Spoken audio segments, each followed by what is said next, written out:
Welcome back, folks, now to Colonial Worlds and Women's Lives, 1607 to 1750. This is part three of our lecture, in which we take a special focus to look at the overwhelmingly significant and important aspect of slavery and race in the history of America, and in particular now in American women's history. We've seen that the collision of hemispheres east and west between peoples of Europe and England, for example, with peoples of the Western Hemisphere, Native American peoples in particular, led to a devastating course of conflict and cultural exchange that we define as the Columbian Exchange in world history. Part of this complicated cultural mix now of the Atlantic world involved as well peoples of Africa.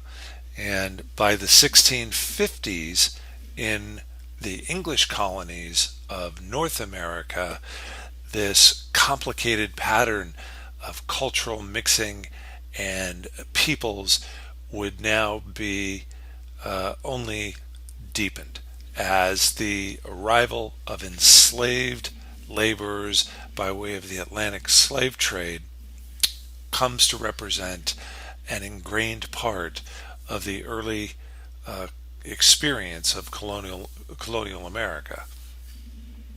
There are a number of factors that led to the rise of African slavery in the colonies. This had been a practice, of course, that is, the Atlantic slave trade had been a practice since the preceding century among the Spanish and the Portuguese. In the early 1500s, the Spanish and the Portuguese established a market trade for enslaved African persons to be forced migrated across the Atlantic Ocean to the islands of the Caribbean and the colonies of South America, Central America, and Florida. By the time of English settlement in the Chesapeake in the early 1600s, nearly a century had lapsed in which the Atlantic slave trade had become an integral part of the developing global economy of the Western Hemisphere. So once again, the English are a bit late to the party, but recall that it was the decision to use white indentured servants in the tobacco fields of Virginia beginning in the 1620s and 30s that delayed England's entry into the larger market for enslaved African laborers, and thus delaying for a time the more complicated racial pattern of society and culture that we will see in the Spanish and Portuguese and other colonies of the New World. And yet, because of the rising costs of English indentured servants, the lower supply of English indentured servants compared to the Atlantic slave trade, and even the rebelliousness of English servants vis-a-vis their overlords and masters, the decision to begin purchasing enslaved persons through the Atlantic slave trade by English planters in the Americas now becomes as much an economic decision as it is a racial or cultural decision. And the numbers start to tell the tale. In the Chesapeake, by the 1650s, you still had a small population of enslaved Africans, somewhere in the 300 range. By 1700, you can see that population had grown significantly to approximately 13,000 enslaved African people in the Chesapeake.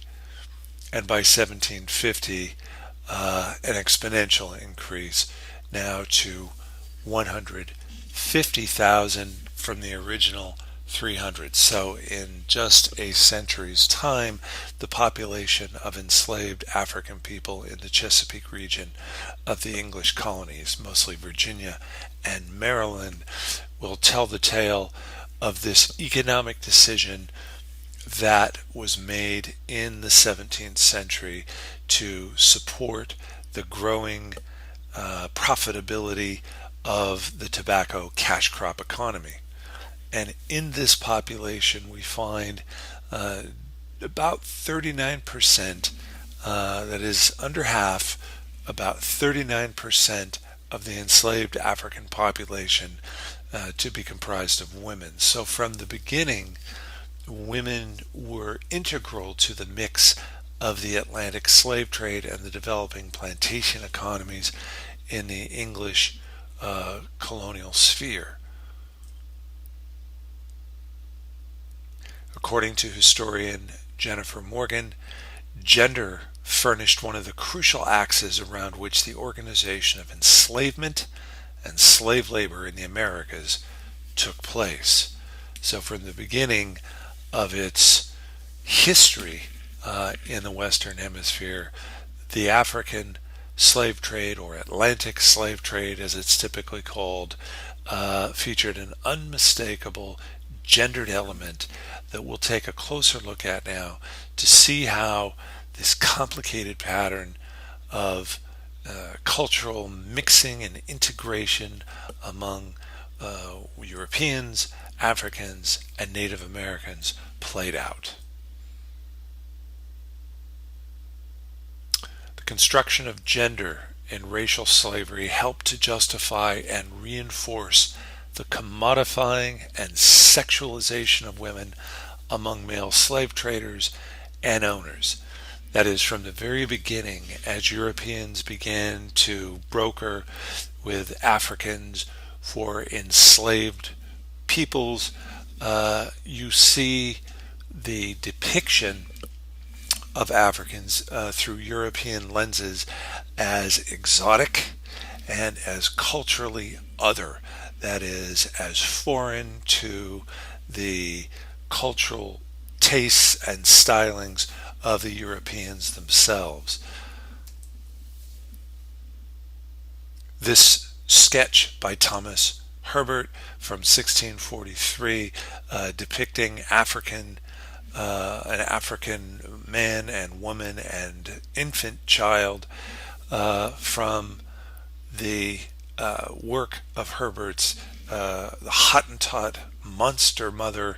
It doesn't take much to realize just how basically prejudicial or biased this view of African people were in the popular literature of the day, the European literature of the day. In fact, this view based on the slave trading interests of Europeans will, from the very beginning, basically characterize African people by their differences, supposed differences with European people. First, in places along the African littoral, that is, along the African coastline from the Senegal River in the north to the Congo River in the south. One of the unmistakable differences to European perspectives was the relative nakedness of African people living in more equatorial climes, in particular compared to the northern latitudes of England. This climate difference was made part of a ingrained cultural difference in the minds of Europeans. That is, nakedness itself came to somehow mark the Africans as other, as exotic, and even, as we'll see, as sexualized. The sexuality of African people, including African women, seem to follow from this as a kind of hypersexuality compared to the cultural norms of Protestant England, the norms of chastity, for example, and modesty, which supposedly characterized the English cultural identity, was now contrasted with what was supposedly the wanton sexuality, the animalistic sexuality of African people, who were seen not only as hypersexual but also as therefore culturally other or different than the English themselves. And this definition, of course, carried over into norms of maternity and gender. African women were not only naked and thus hypersexual, but also as mothers were more akin to the beasts of the field, as their mothering instincts were seen as being connected to the supposed inferiority of their practices.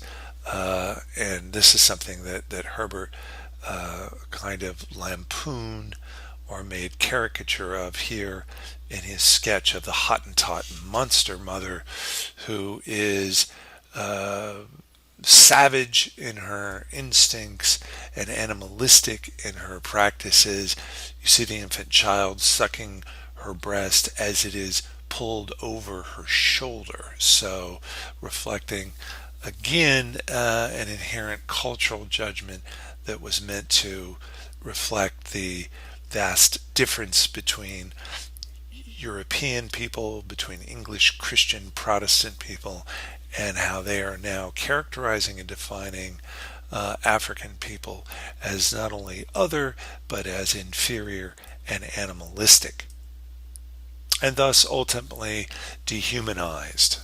These are the steps toward normalizing views of racial difference and racial superiority and inferiority throughout the Atlantic world in the context of a slave trade that will be part and parcel of the development now of the new world colonial system. A very important sort of connection here to understanding not only slavery in the New World, but also the ongoing views of race that will develop in the wake of slavery. Because at the very bottom of all of this, of course, was a kind of market calculation, whereby the value of African women is carefully indexed to their value in an Atlantic slave trade economy that saw them as both productive in laboring terms, that is, able to work in the sugar plantations and tobacco fields of the New World in what was the globalizing market economy, but also reproductive in their value, in that they were able to, as mothers, provide for, in effect, an expanding inventory of enslaved laborers through the natural processes of reproduction. So both productive and reproductive are the value markers of African women who will be brought now into the sphere of the Atlantic world slave trade. And all of this will make possible a new construct of gender, which justified the view of non-white women as physical objects to be bought and sold.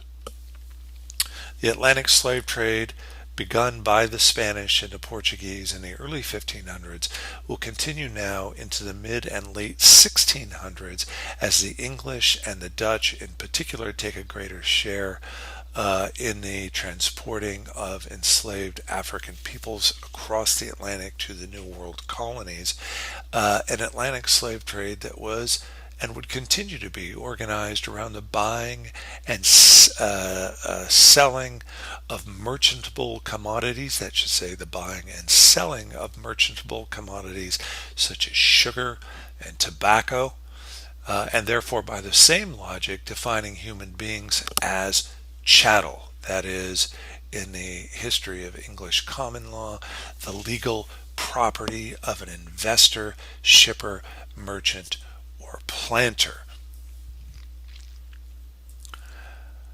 And this commodification of human beings will be reflected openly in the advertisements now that are part of the expanding sphere of exchange and market economics. Advertisements, in this case, for Negroes, so-called, to be sold, as the ad says, along with ads for the, quote, best Virginia tobacco. And notice that both of them, the advertisement above that shows the sale of enslaved persons at auction, along with the advertisement here for Virginia tobacco, both of them featuring images of semi-naked African women.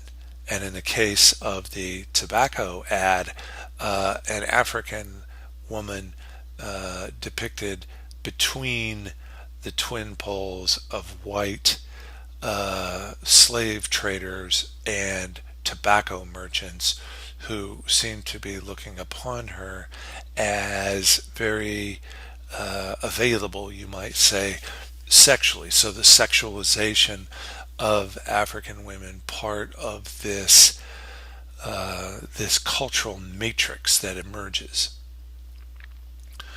An evolving terrain of race and racial identity in this cultural matrix as black, brown, and white gain separate legal identities. We can see this in the emerging legal statutes of colonies such as Virginia, where in 1662 a law passed by the Virginia House of Burgesses required that all children born to enslaved women be themselves slaves, even if the fathers were white. So an implicit recognition here between slavery and freedom, between black and white, that is the dividing line of color, now also defining the perpetual inheritance of status through the mother's line, such that mixed race children born to enslaved mothers would remain themselves enslaved. Another law in 1664 in Maryland punished free white women for having children with enslaved black men by making their mixed race children also slaves. So an interesting sort of corner of this emerging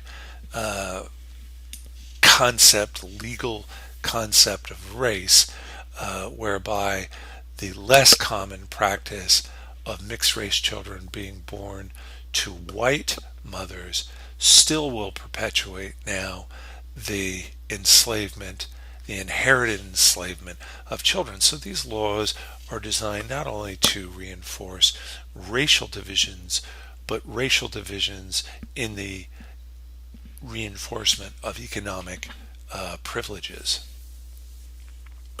And this sort of language becomes common in the statutes of colonial America. One of them held that all tithable persons, that is to say all Negro women, were subject to certain considerations of enslavement and perpetual servitude. The phrase tithable persons is meant to suggest one who is taxed. And what is taxed? Property is taxed. And so to be a tithable person was to be of property. And in this case, property associated with color, as Negro women. All Negro women now are defined by Virginia statute. The thing to keep in mind here is that these laws are being, in a sense, constructed right along with the norms of gender which they purport to formalize. That is, there was no real precedent for any of this. This had to be engineered. This sense of color, this sense of status had to be engineered by those whose investments depended upon the successful subordination of people to the ranks of servitude.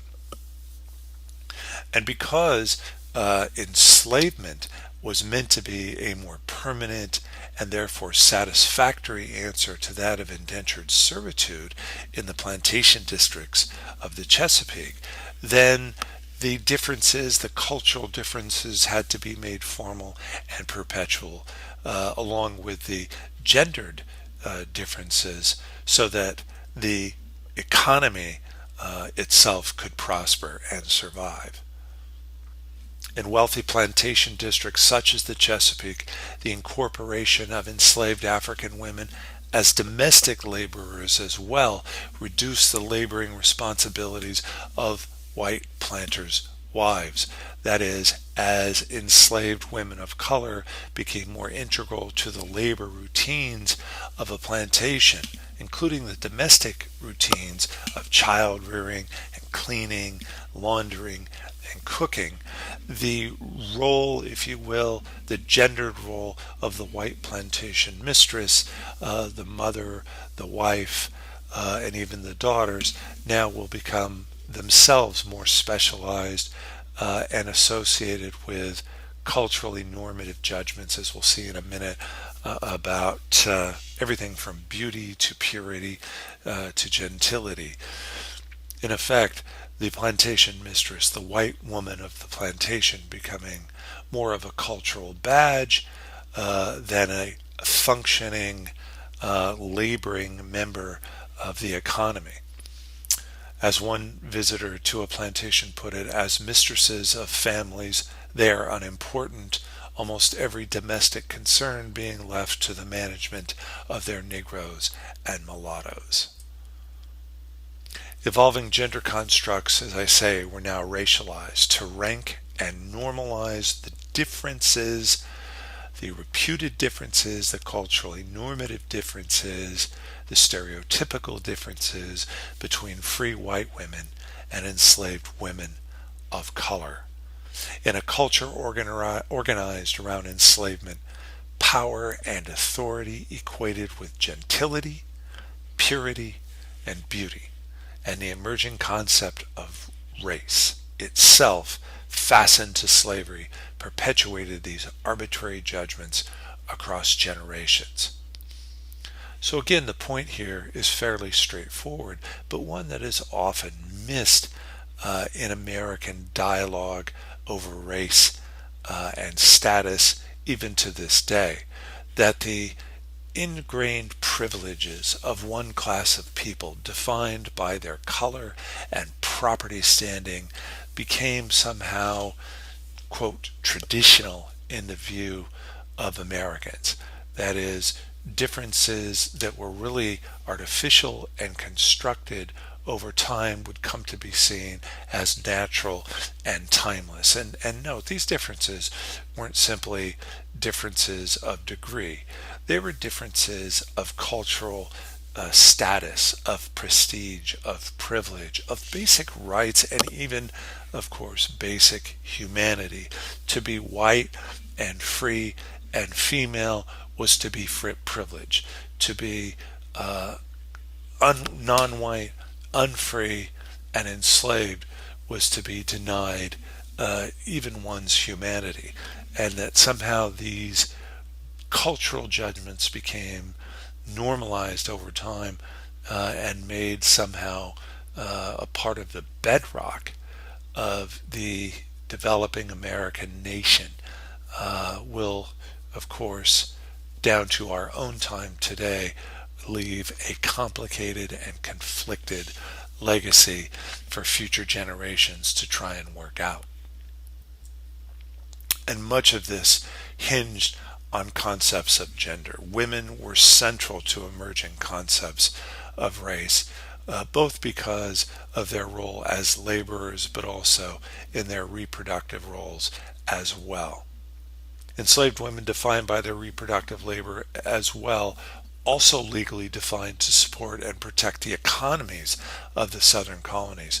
The first laws in the Chesapeake colonies to recognize race as a key to labor come in the mid 1600s. This one from 1662 proclaimed that all children born in this country shall be held bond or free only according to the condition of the mother. That was, of course, assuming that the mother was not white, which most typically was the case. And don't forget why. Having been sexualized, having been made exotic from the very first views recorded by European observers, African women now were at the mercy of a system that dehumanized them, made them powerless in terms of rights and privileges, and thus made them available as sexual objects to white European men. But it was critical that as these opportunities for sexual assault and sexual exploitation became more common, that any byproduct of that interaction, that is, the birth of children as a result, would not in any way threaten the overall standing of either the slave owners or the system of slavery itself. And so what we get here, recognized in these early laws, is the institutionalized heredity of slavery. Slavery becomes a permanent condition inherited through the mother's line that could foster and support the growth of the plantation economic empire for the future. And so that least secret of all dirty little secrets, that is the sexual exploitation of enslaved women by men, by free men, free white males, which is reflected in the very complexion of generations born to slavery and denied the basic rights and liberties of free people. That becomes, in effect, the unmistakable emblem here of a system that was built around the control and exploitation of women, in this case of non-white women. It is basically the linchpin that holds the entire system together. The enjoyment of a Negro or mulatto woman is spoken of as quite a common thing, said one observer. No reluctance, delicacy, or shame is made about the matter. For women throughout the New World, color now signified legal privilege and economic status. And there is a fascinating collection of primary source documents known as the Costa paintings that were commissioned in the 18th century by Spaniards who were attempting to show that as they became members or residents of the Western Hemisphere, that the same status enjoyed by the wealthy, privileged back home in the noble caste could be now claimed by those in the more complicated racial caste of the Western Hemisphere. And the Costa paintings themselves give us an extraordinary glimpse, really, into the complicated and diverse fabric of peoples and mixed race peoples in particular who come to populate this new Atlantic world of European, African, and Native American. So yeah, during the colonial period, the Spanish developed a complex social hierarchy dedicated to codifying the results of race mixing involving European, African, and Native American people, documented in this genre of art known as Costa. And thus we can say, I think, that in world history now we observe the birth of race. Race, a culturally normative concept that has almost nothing to do with the actual scientific classification of human beings. One thinks of how science classifies all living organisms according to kingdom, phylum, class, order, family, genus, and species. Species being the encompassing category for human beings.